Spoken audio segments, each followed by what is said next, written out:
Ons almal ken seker die storie van Daniel.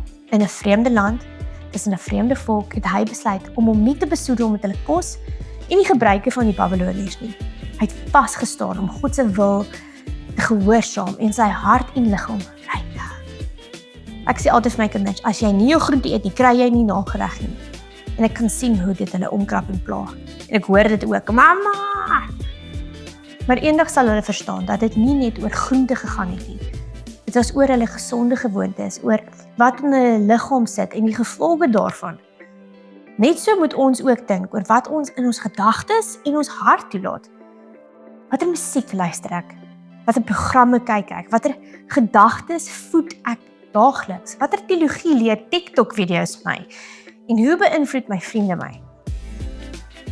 Daniel het geweet, as hy alles van die Babiloniese kultuur inneem, sou uiteindelik sy identiteit en sy geloof verloor het.